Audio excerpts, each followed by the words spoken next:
Something this show has come under fire for because, of course, you have to have something to complain about for somebody out there. They're not happy unless they're finding misery in something great. People bitch about the reluctance of the creators to kill off key characters at times. And we've had a lot of death in Stranger Things. Don't get me wrong. And near death when you consider what happened to Hopper in the Battle of Starcourt. But for those of you keeping score, most of the ones that we love have been around for the better part of 4 seasons, and they're still kicking, rolling into season 5. And because of that, we've been able to see some very interesting character arcs from just about every single one of them. Very few of them, though, has had as many ebbs and flows, peaks and valleys as that of Jonathan Byers, and here's why I think that's the case. I mean, it's all within a mile or something. Whatever this thing is, it's not traveling far. Then what? We kill it. I liked Jonathan Byers right away because he reminded me a lot of me. I mean, single parent house, oldest sibling, you had younger siblings to look after. I had a job just like Jonathan had a job, helping to pay the bills, trying to take on more responsibility than somebody that age realistically should have had. He was a much better, bigger brother than I was, though, if we're being honest. And right away, you see it in the flashbacks when they're looking for Will, because Will Byers goes missing almost immediately when this show starts off. And we see Jonathan playing that male role model for Will right off the bat. Unfortunately, the boys have a deadbeat named Lonnie as their father, but the mother, Joyce, she's a rock star, so it all balances out. But when Will goes missing, it hits Jonathan really hard because that night that he was supposed to be at the house, he actually took a shift to cover to make a little bit more money for the family. Christmas is right around the corner, and it feels like the world just collapses on him when he realizes his brother's gone, and he thinks the worst. I mean, he's still dealing with school. He's still a bit of an outcast at school. And, he's just got this incredible guilt for not being there for his kid brother when he needed him.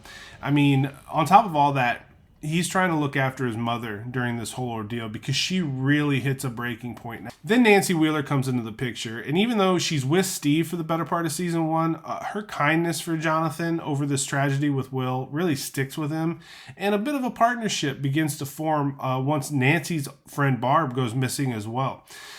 So her and Jonathan have something in common right away. But the scene where they're setting traps for the Demogorgon, when Steve shows up, freaks out, bails, only to come back and beat some upside down ass with a baseball bat with nails driven through it. That was just an awesome scene. And they get Will back eventually. In season 1, for the most part, it ends happily, except for the kid brother coughing up slugs into the bathroom sink. So it's not until midway through season 2 that the Steve-Nancy thing completely dissolves, and Jonathan finally has something going his way. Now, granted, his little brother is now infested by a shadow monster invading our world, but at least Jonathan's love life is looking up a little bit. The first 3 seasons of this show, Jonathan's an insanely likable character. He's a little bit in the background. He's very easy to sort of misplace.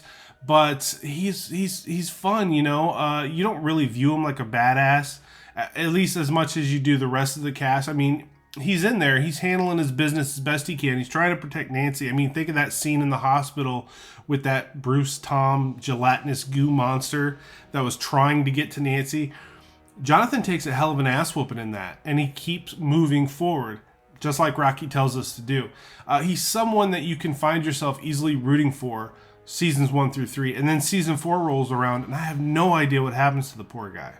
Without rehashing too much of it, Joyce, Will, Jonathan, and Eleven move away from Hawkins and get a place in Lenora Hills, California. Not really sure why they moved out to Cali, but, Biggie said it was fun, so why not? Everybody has their own kind of arc once we get here. Everybody's doing their own separate thing. Will is still a background character. I don't know what's going on with him. He's not a very good protector of Eleven. Eleven's powers are gone.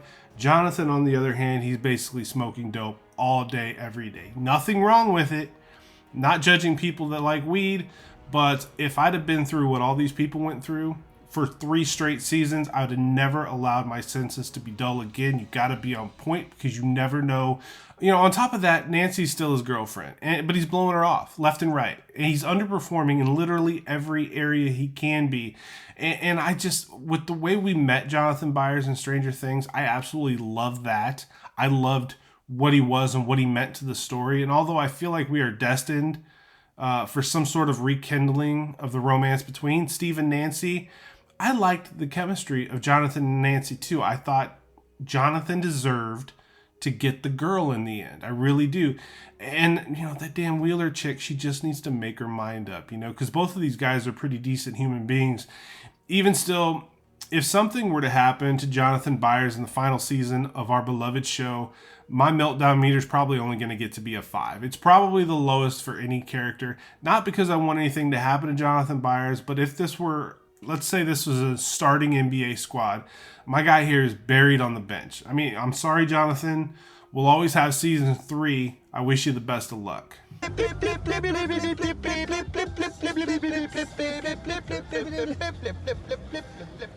Hi, Murray.